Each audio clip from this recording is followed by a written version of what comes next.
Hello again, everybody. This is Dan Clouser, and welcome back to the Journey of My Mother's Son podcast.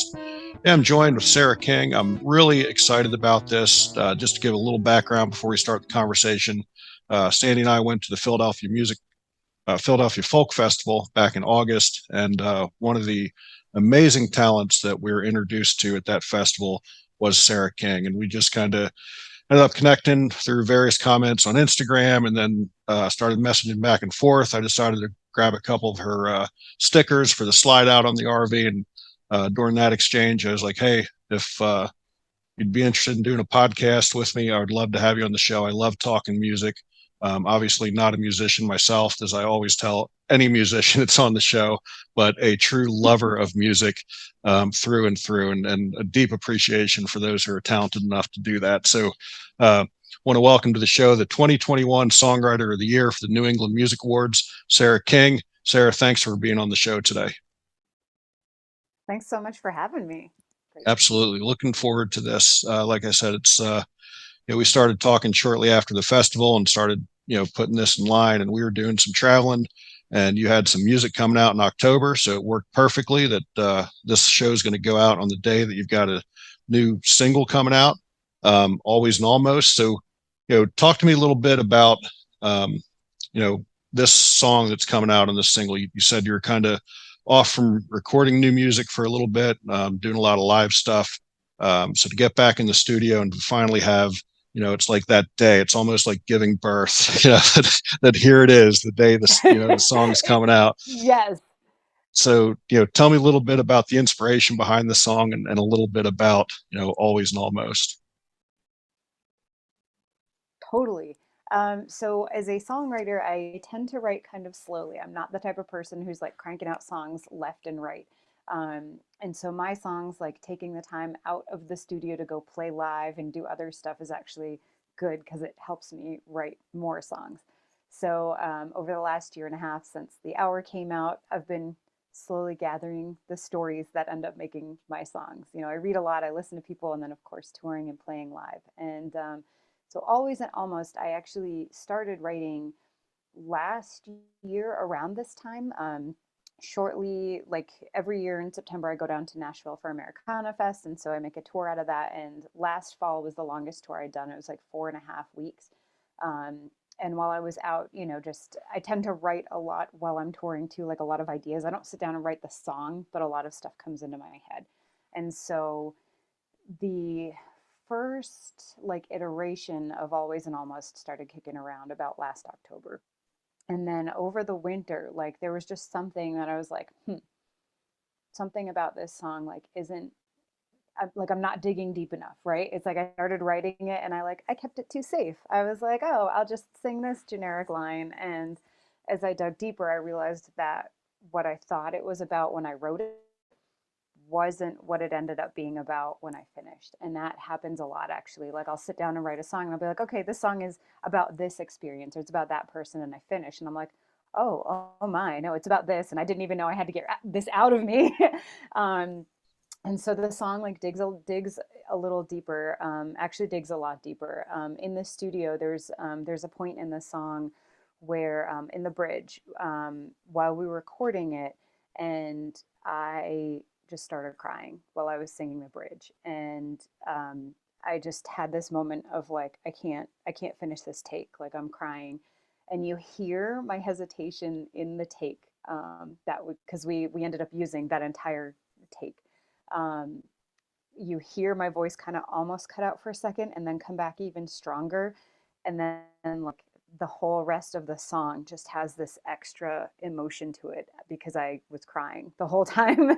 And I once heard that, Adele said that she knows she's got a hit when she cries in the vocal booth. And that was one of those like goosebumps, moments for me, to be like, okay, it was worth all the extra digging that I had to do to write this song and put it where it is now to make it what it is.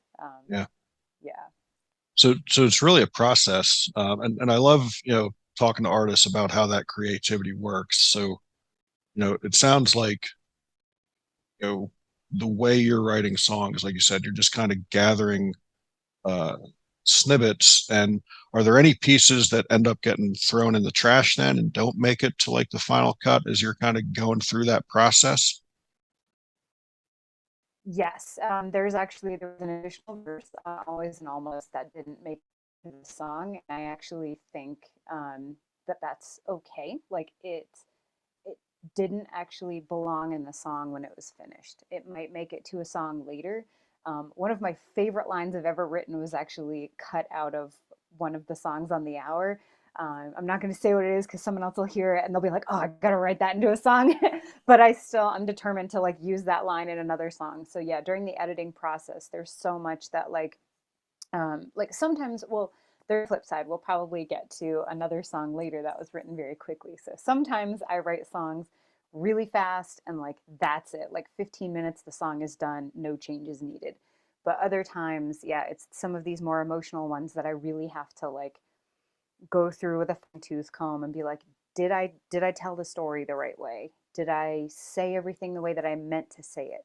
Is there anything in there that doesn't belong there, doesn't help move the story along, or like just doesn't need to be in the song? And so there's a lot of editing that goes with some songs, but not every song. Yeah.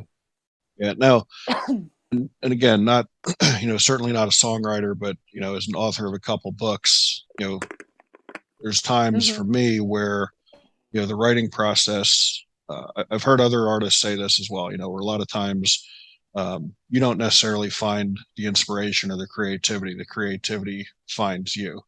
And is it the same that way for you? Because I know there's times for me where it's like, I'll want to write and then I sit there and it's just nothing's happening. I'm just staring at a screen and a keyboard and nothing's happening. And there's other times where like literally, 3 o'clock in the morning, I wake up and I'm like, I got to go write, and then boom, I'm there, and I'm writing until six Yes. o'clock in the morning or something. So it works the same way for you, it seems.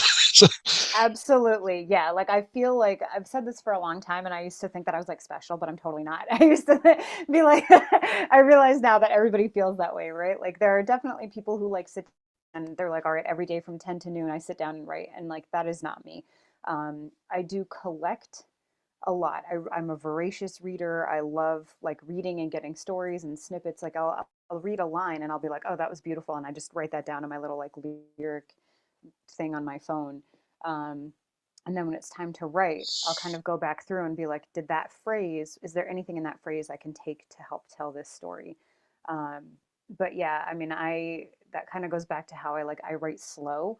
If I'm in a period where I'm like feeling super creative and the muse is like knocking on my door, I can write like a whole album in a week if I'm like in the right place. But that's usually like, in the midst of major life changes, like massive like emotional upheaval, whatever. And unfortunately for my songwriting, my life has been kind of stable for the last couple of years. So much better for my mental health and overall sanity. But I haven't had, like the last couple of years have not been like earth shattering revelations, horrible things that have just driven me to creativity. So, um, yeah, for me, it's you know, I have to kind of set the mood now. Like I wrote a song last night and I knew that I needed to write it because the melody had been kind of kicking around in my head for usually in the shower is when the melodies pop into my head.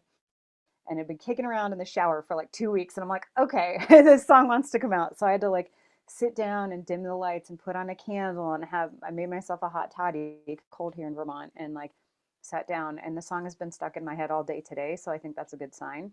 Um, but if I had tried to write it like a week ago, it probably wouldn't have been ready to come out. Like you had said earlier about like that, like giving birth, like, yeah, like this baby still isn't even ready to come out in the world. Baby might have to go back in and then come back out. And that's how I am with songs. Like I feel sometimes if I show them to somebody too early before they've been refined, sometimes it ruins the song for me too. So it's a weird, like very protective, creative process that I feel is like between me and the cosmic forces that actually write the songs. And then like when we both agree, like we're good, then yeah, it's ready to share. So yeah, I love it. yeah. When did you start, your musical, not your career, but when did you start playing? What was it that influenced you to want to start playing? And um, outside of the guitar, and I think you play the piano for Hmm. sure. What other instruments do you play? Those are the two primary. I have a mandolin that I, you know, mess around with poorly. I play the bass, but I play the bass like a guitar player plays bass. So like on my last album, on Not Worth the Whiskey, like I'm the one playing bass on that and stuff. But primarily, like in my younger days, I used to think like, oh my God, I have to be able to play everything, right? And so I'd be like, oh, I got to learn drums, I got to learn this, I got to learn. Well, I was like mediocre at best at most everything except guitar and piano. And so I was like, maybe I should just focus on those two and just like make those better. so, um, so I love your question because I started writing songs like as a way to process my feelings, like as a young person growing up in rural Maine. Like I just felt, you know, misunderstood and nobody gets me, and I think every teenager can kind of relate to that. Um, but I didn't play any. Well, I played the flute. The flute was my first instrument, but you can't sing and play the flute at the same time. Like, and I didn't have a band like Jethro, right, where I could be like flute solo and then start singing. um, so at the time, I always would have to go find somebody to play guitar for me when I wanted to like take a song from my head to becoming a song.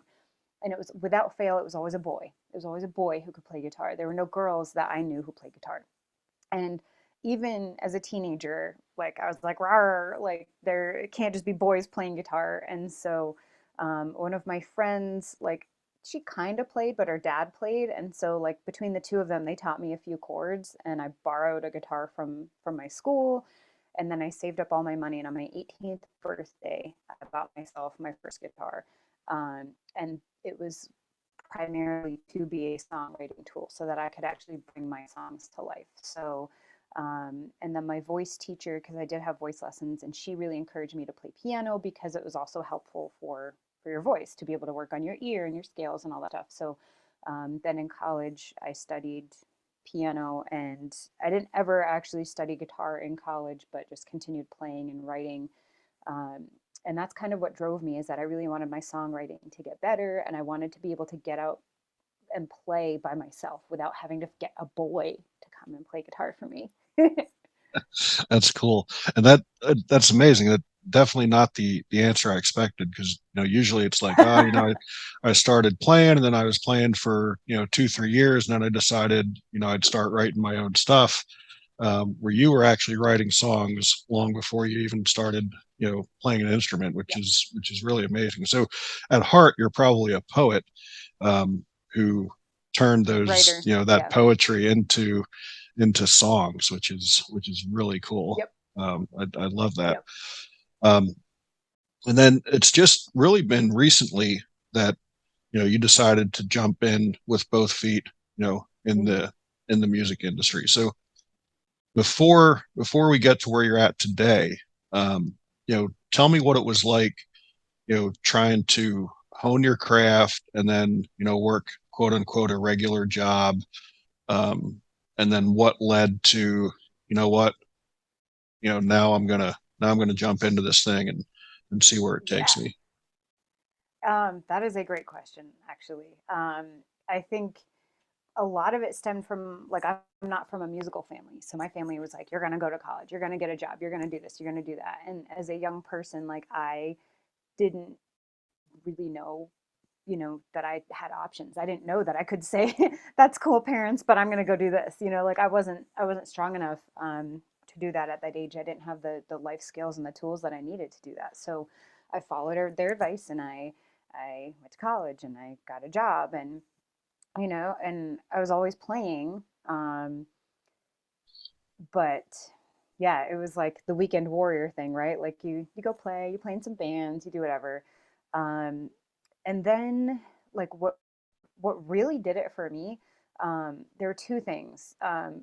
Both not that great, but um, but there are silver linings. So the two things that happened is my mom died in 2018, and she died of early onset dementia. So she was not even 2 weeks past her 60th birthday, so she was very young. And for me, that was twofold. My mother and I had a bit of a strained relationship, as you probably gathered from my earlier statements, that she's like, go do this instead of playing music. Um, and it was also like the thought that like, oh my goodness, if my mental, if I don't, if I'm gonna like end up with dementia too, because we don't know. We everything happened so fast that we didn't do any type of genetic testing or anything. So it's like if I only have, up until I'm 50 to have a good life, like I want to live the like want to live my life, right? And also the fact that my mother died was like, I don't have to try to make her proud of me anymore. And that was a really heavy thing for me to let go of. And I still, I mean, I even had a dream the other night that I was still trying to make her proud of me. And I mean, this is years, right? So that's a lot of heavy stuff to let go of. So that was the first thing, is that I didn't need her permission anymore. So that was the first thing. And the second thing was the COVID pandemic, when it got like really heavy, and everything kind of closed down and everybody was at home, and we all had this time to step back and reflect and think like, what is really important to us? How do we want to spend our lives? Like I my boss was awesome and my job was cool, but I really going to the office all the time. And I'm like, I love playing live shows. I love performing music and sharing my stories with people who connect to them. And so when all of that happened, I was like, what if I just went really big? And so that's when I sent the email to Simon and David, who are the producers for the Lumineers, like just on a whim, just whatever. And they said, yes, we'd like to work with you. And that was just like I don't know if I can say four-letter words on your podcast, but Do that it. was a holy whoop. Like that was a big moment for me, because I was like, wow, I'm on the right track. If people at that level are writing back and saying like, yes, we need to work with you. Um, I'm getting like the goosebumps just telling these parts of the story. But um, yeah, so it was those two things combined that were like, you got to go for it. Like this is your second chance, and you're probably not going to get a second chance. So you should probably go do that, and I did. Yeah. And I think that, you know, in a roundabout way kind of relates to the latest song, Always and Almost. I mean, if you didn't take that, you Yes, could be going through your life saying, well, you know what, I almost had this shot I almost did. to do it. Yeah. But Yep. you said, no, it's not going to be an almost for me. It's going to be a let's do it. And Yeah. it's funny. I interviewed a young couple months ago that performed kind of the same thing, where they were, folk duo from down in Georgia that we saw playing in an RV park. And afterwards, I was like, you know what, I'd love to do a podcast with you. And they just started performing full time during the pandemic as well. And they were just kind of like, you know, hey, we're never going to know if we don't do it. No. You're never going to No. know if you can make it. I'd rather do it and fail Yep. than almost do it. So Yeah. I think that's what is really cool about this latest song too. It kind of encompasses that whole thing. Like, you only miss the shots you don't take, right? So Yeah. it's No, so and it's that's, I so mean, important.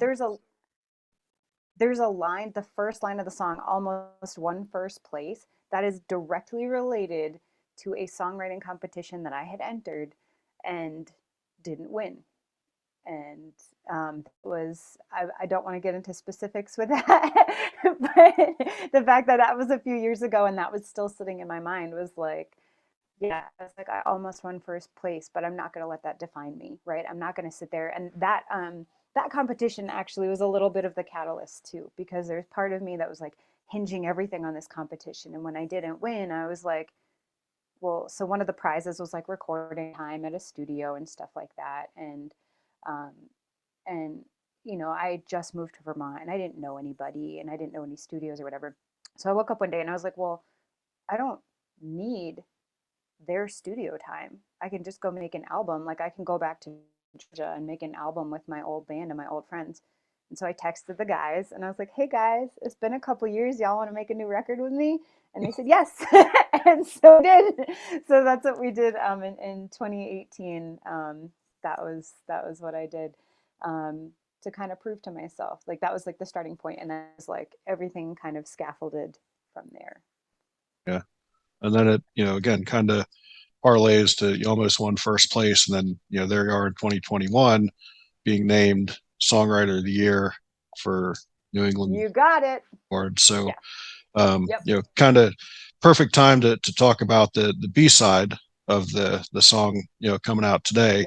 Yes. You were wrong about me. So again, kind of a little bit of a, in your face type of song. And maybe you didn't write it because of that instance, but I think it's perfectly fitting where it's like, you know what, hey, I might not have won that competition, but I went on and did something even bigger. So just and this is one of the songs where you said before we recorded that you did actually write very quickly, came to you very quickly.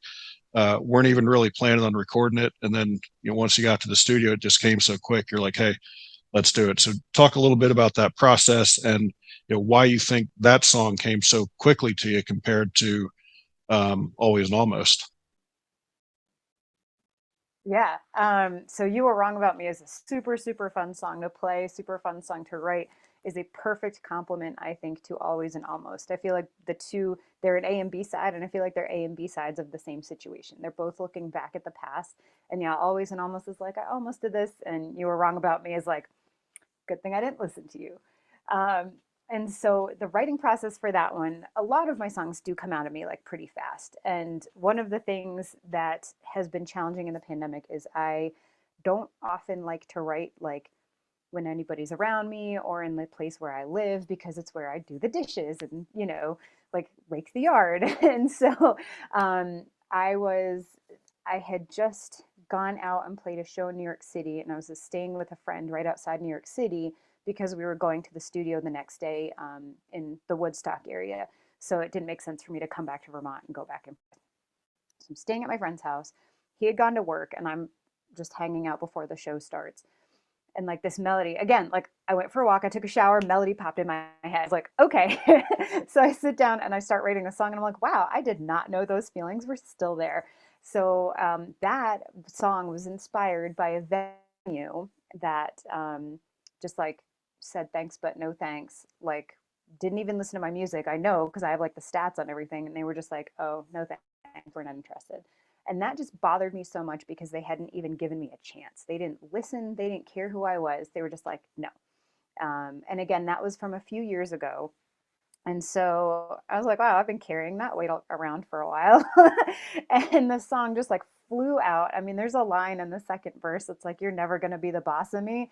And I'm like, that is the worst line, but everybody loves it. Cause like, if you have siblings, you have totally said it to your siblings. Like you've totally wanted to say it to your boss if you have a job. Like it's such a relatable song. And I think that's why it kind of all came out so fast. Cause I wasn't thinking, I wasn't sitting there consulting my lyrics, like, notes app. I wasn't thinking like how can I phrase this more poetically. I just let the feeling just drive it home. um, and so I texted it to my producer, and I was like, hey, I know we're coming in to do these songs, but like what about this? And he's like, we're totally recording it. And it happened so fast. We just like cranked it. It's loud guitars, like heavy drums, and pure rock and roll energy. And I think like it's the totally the right song to play like if you've had a bad day at work or you're going to the gym or you just need to get pumped up for something. And I feel like sometimes like I need those songs, and so when I write stuff like that, it's also for me like a reminder for me. I mean, I've even had days lately where I've played Always and Almost for myself to be like, it's okay, like you're gonna be okay. And so those songs that just kind of help us get through the day. I think You Were Wrong About Me like crushes that. Like, you need an ego boost, go listen to this song. Yeah. And that's awesome that you'll kind of use your own songs as inspiration. But what does it mean to you when someone reaches out and says, "Hey, I just heard this song, or I saw you perform, and this particular song or this particular voice really touched me." As a writer, what and an artist, what does that do for you when you hear that type of feedback? That is the best feedback. Like my goal with any time that I record or take the stage or anything like that or post something, my goal is to reach and connect with people on an emotional level. Like I want people to tell me that. I always say like if I play a live show and you want to take a picture with me after, like come take the picture. Like I'm here for you. And so to hear that my songs reached you in some way, made you laugh, made you feel empowered, made you cry, made you realize you were holding on to something too, whatever it is, like that is such validation for me as an artist that what I'm doing matters. I'm not just like screaming into the void. Um, and it's funny, like I actually had another interview a couple days ago that asked me the same thing. How did you know you were on the right career path? And I said, when someone approached me after a show crying, saying that she finally understood something, you know, from a totally different scenario thanks to one of my songs. And that to me was like, oh, this, my job isn't to be the best singer or like tell the fanciest story. My job is to connect with people and connect with the emotions, and that's always best. Yeah, that I love that. And again, I can relate to that as well. If somebody reaches out to me about a blog I wrote or something like that, it's like, okay, yeah, I get it. I understand why I'm doing what I'm doing. So I want to just Yep. shift gears a little bit. Like I said, you and I, first connected sort of at the Philadelphia Folk Festival. Our first time being there. We had the RV there, camped there, and we were really I'd gotten tickets initially just to see Michael Fronte and Spearhead. Um, you know, Mm-hmm. favorite band, and like that was the closest we were going to be to him. Even through all our travels, we just weren't intersecting. Um, so we were there to specifically to see them, and really had no idea what else to we were getting ourselves into. And it was just Right. one of the for me, from a fan aspect, it was just one of the coolest experiences that I've ever had. I mean, just the enormous amount of talent that was there Mm-hmm. across the board was incredible. And correct me if I'm wrong, but I'm pretty sure this was your first time playing the festival as well, correct? In person, yes. Okay. Yeah. Okay, yeah, you did a couple of the virtual shows Yep. during the pandemic, right? So, what from a performer standpoint, what was the vibe like on the stage? I mean, was it as powerful for you guys as it was for us as fans, or just talk? Was it what you expected? I mean, what was that like for you playing first time that festival? That's a good question. Yeah, since I had never played it in person before, like I actually had no idea what to expect. I knew that the Philly Folk Song Society people seemed pretty awesome. I had met the executive director Justin a couple months earlier at Folk Alliance, and he's just a phenomenal human being. And so I was like, all right, well, whatever these guys put their stamp on is going to be awesome. So yeah, I think so. I didn't have any main stage slots this year, but so all of my shows were on smaller stages. I will say, like as a fan, when I would stay, later and see the main stage stuff, I mean, it was ridiculous. The energy that was there was so cool. Um, but I think the side stages that I was playing on also had their own really special energy. So it was different than like the main stage where everyone had their blankets out all day and they were all ready to like watch the show in the dark. But the side stages, like I couldn't like turn around and walk 5 feet without hearing, like you said, like really good music. The programming was just so phenomenal. It doesn't matter like what type of music you're into. They had such a variety of genres and styles and cultures represented, and I think that that is one of the most fantastic like ways that you can really support folk music, because folk music at its core is stories of people for people by people, right? It's like, and if folk doesn't have to look like Pete Seeger or Bob Dylan, and I think that Philly folk is really ahead of their time in recognizing and celebrating that. Because there are totally times that like I don't feel like a folk musician.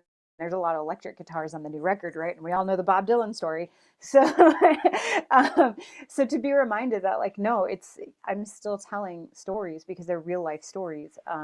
That was to just like walk around and be like, me? They picked me? Like I'm on this lineup? Like I had 3 sets while I was there, and to me like that was just fantastic that they saw something in me that they were like, you belong here. And I mean, all of the listeners that I met, like I have such a hard time with the word fan because I'm like, your listeners, your friends, like your fellow people. So I always say like listeners are the audience, but everybody was just wonderful. Like everyone was so welcoming and just warm and sweet, and that was just like the best vibe. I've played some other festivals and events and stuff this year and in years past, and this was definitely one that like everything was fun. Everyone was nice. I hope to come back because it was just such a good experience. Yeah, yeah, it Yeah, was.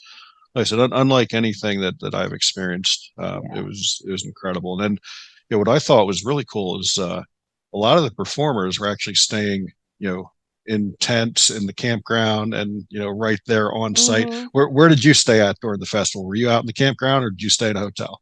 I was in the hotel. I did another folk festival earlier in the summer, and I did camp.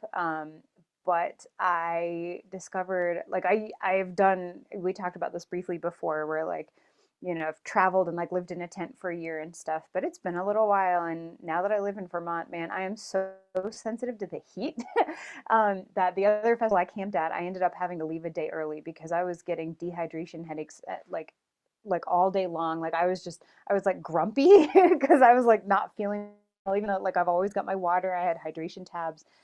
So for Philly folk, I was like, the hotel is going to be the way to go.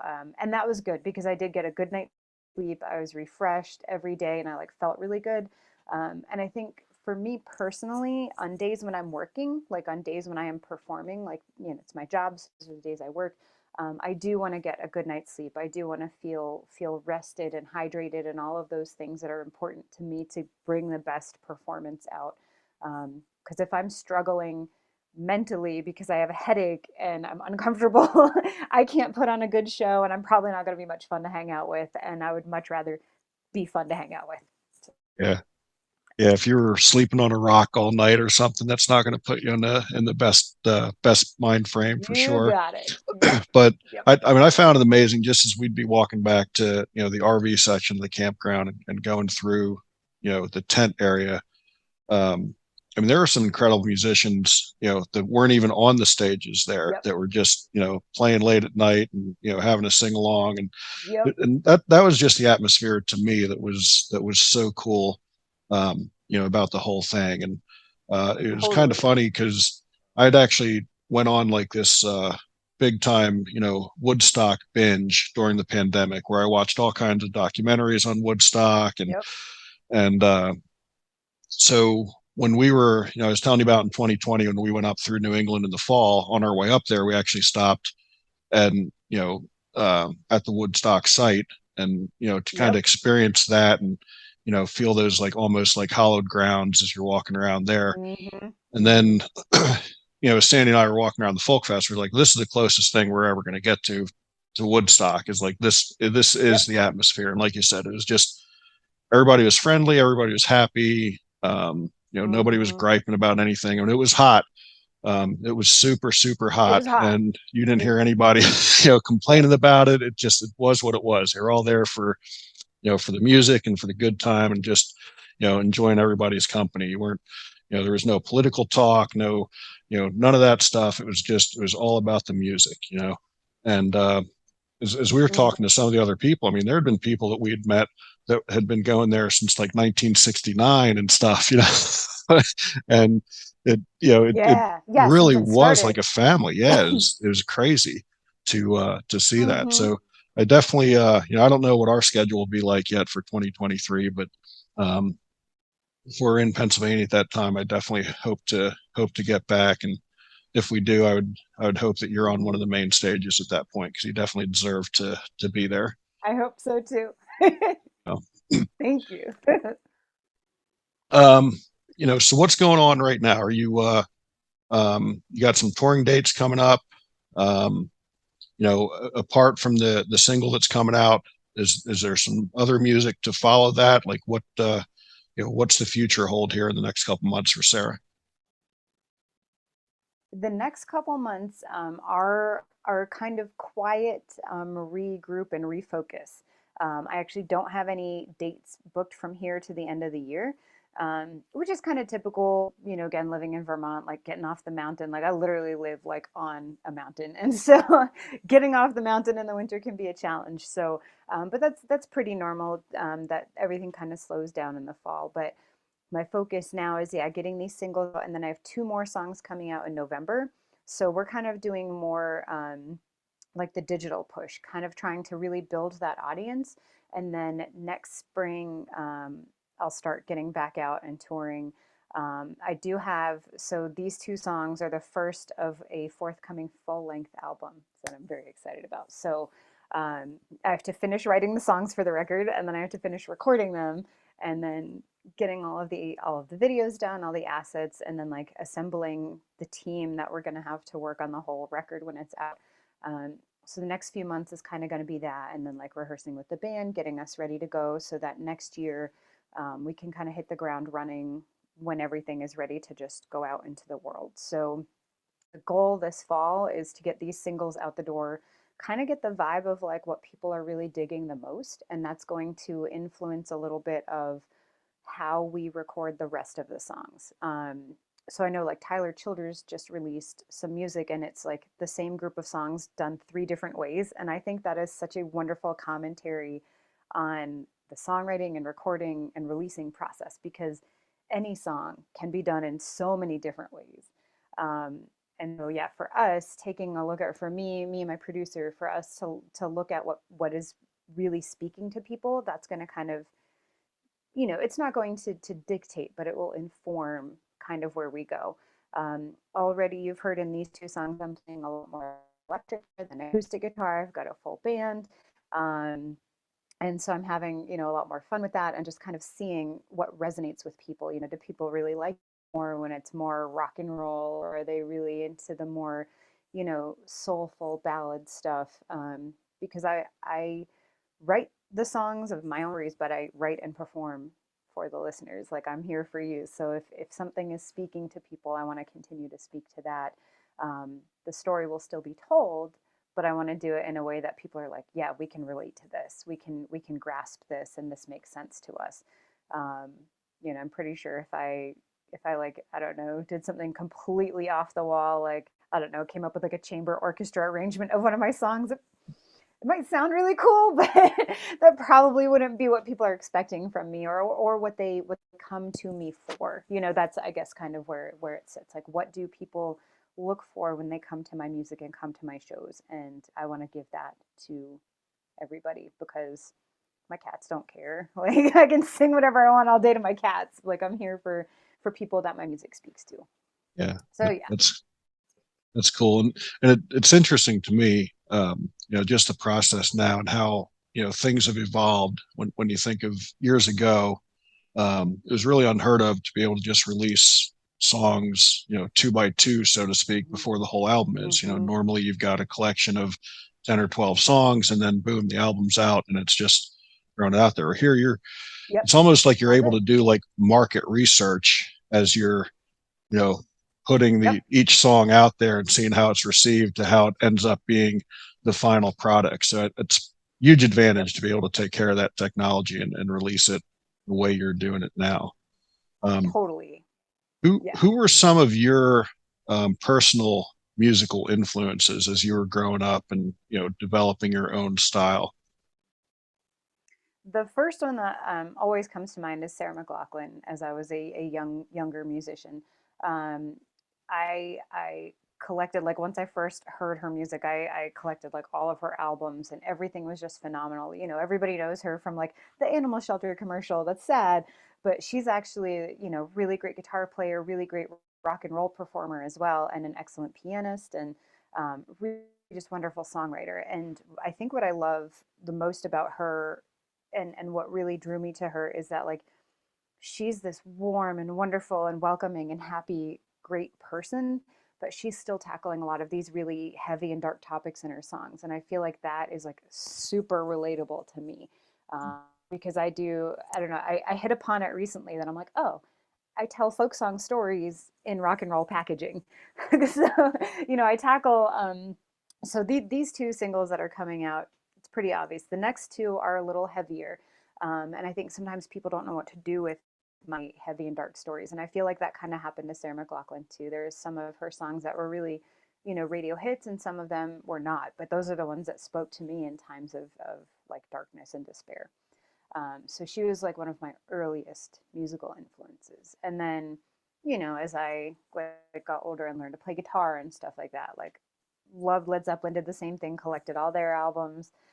Um, and then as far as more contemporary musicians, I kind of got more into like Jack White, the Black Keys, like more of that blues rock stuff, because I feel like my inclinations have always had that like blues rocky undertone. And so like Larkin Poe is out now, and just a lot more contemporary like musicians with roots, pardon the pun, like roots in blues rock music and American roots music, right? And kind of digging into those traditions and bringing them into rock and roll. And um, so those are the ones that like I think as far as obvious influences. And then there's one other songwriter called Greg Dully of the Afghan Wigs that like most people haven't heard of them, but I when I was doing college radio, the album was just in the free bin, and I picked it up one day, and that song like on the first album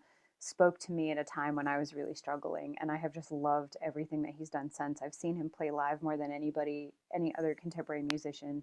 Um, and what I learned from Greg's music and writing is that, that reinforcement that it's not about writing the perfect song or playing the perfect note. It's about really feeling what you are, like what you're conveying.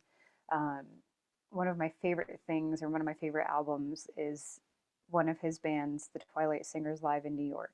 And it opens up with Greg playing this beautiful piano line, like live in New York City. And he hits a wrong note, like we're 10 seconds in, and he just hits like a majorly wrong note. And they left it there, and they left that recording. And that to me was like, it's not about perfection. It's about he was feeling the song so much that that wrong note didn't matter. Right. And I use that album often when I'm driving to a show as my like pump up to be like, get in the zone. Like, yeah. Um, so that was a really long-winded answer, but those are some of the inner workings. And I think that just goes to show that, um, what makes up each individual artist is just so many different threads of, everything that they. So I don't think it was a long-winded answer at all. I think it was a perfect answer. It shows the complexity of, what makes you who you are. But I just wanted to circle back real Mm, quick, to Sarah McLachlan. Um, yes. you know, being able to see her, is that one of the reasons, like, you know, being able to see another woman playing guitar and playing piano and that sort of stuff, was that a little bit of your, almost a, you know not a direct mentor, but like, hey, if she can do it, I can do it, Yes. like seeing Yep. someone that looks like you doing Hmm. the things that you were aspiring to do. Yeah, representation matters, and it super mattered like to me with her because it's like she again like kind of floats between genres. She's not going on tour with Metallica or whatever, right? But I felt like she didn't have to, be taken seriously as a rock musician, and she didn't have to like prance around in a sparkly sequin jumpsuit to be taken seriously as a pop musician. And for her to just be who she is, singing songs and telling stories, like that to me was like, yeah, like not like if she can do it, I can, because I'm like 18 and dumb, but like, if she can do it, that means that like there is a place for women in music. And that was just a huge thing as a young musician. I mean, one of the first, when I was like first getting like okay at playing guitar, one of the first guitar songbooks that I bought was one of hers, because I was like, I want to learn all this cool stuff I see her doing and hear her doing, and what are those chords and how are those strum patterns. And that was just, yeah, an enormous influence on me, um, to just see like, yeah, this is somebody who's doing what you want to do, and you can do it too. Yeah, that's Yeah. cool. Sarah, is there anything that we didn't cover that you'd like to talk about before we get to my final question? Anything we didn't cover? I mean, there's always stuff, but nothing is like coming to mind. I could talk all day, but yeah, I think that the big thing is yeah, just hoping that people are really into the music, and hope that they connect with it, and that I'm really excited to share it with the world, because it feels very genuine to me, who I am, and the stories that I want to share. Yeah, I love it. So where can they find the music? Where can they find out more about you? Where can they find out about, the tour come spring, and, seeing live and all that sort of stuff? Where do they find Sarah King on the internet? My website is sarahkingsings.com, and that's SARAH, kingsings.com. If you go to sarahkingsings.com/links, you'll find links to whatever your preferred platform is for getting music. Tour dates will be on there once they're available. And if you are on social media, everything is at Sarah King Sings. And I'm I trying guess to grab other domains that people like stole earlier. So we'll see if we can do that. I literally have like reminders on my calendar to be like check domain status on expiration date. So we'll see if we can get things a little easier, but that's where we are for now. there you go. And I guess the easiest thing to just stay up to date is once they get to your website, sign up for your newsletter because you send emails out. Yes, Just keeping up to date on music coming out and tour dates and all that sort of stuff. So just I want to stress the listeners once you get absolutely. there, sign up for the newsletter as well. So it's not. I can guarantee you, Sarah's not going to Yes. just fill your mailbox with spam 3 times a day. Like stuff that's coming out is relevant, and you're going to want to learn about what she's got Yep. going on for sure. So brings me to my final question. Totally. As you know, the subtitle of the podcast is "Many Little People in Many Little Places," which comes from the opening lyrics of the Michael Franti song "Gloria," which go, "When many little people in many little places do many little things, then the whole world changes." So, what's one of the little things that Sarah does on a daily basis to make the world a little bit better place? Ooh. Hmm. I mean, it's kind of silly, but I'm a vegetarian, so I don't eat meat, and I think not eating meat like makes the world a better place. I love animals and are eating like less meat. I don't want to. I know like it's totally cool to like eat meat. I have friends who are hunters and friends who are beef farmers and stuff, but I love animals so much, and I think that with the water crisis and climate change and everything that's going on, if everybody collectively just ate like a little bit less meat, I think that would make the world a better place, not only for animals but also for humans, because time is kind of a ticking on the climate change thing. So anything that we can do. I also reusable water bottles.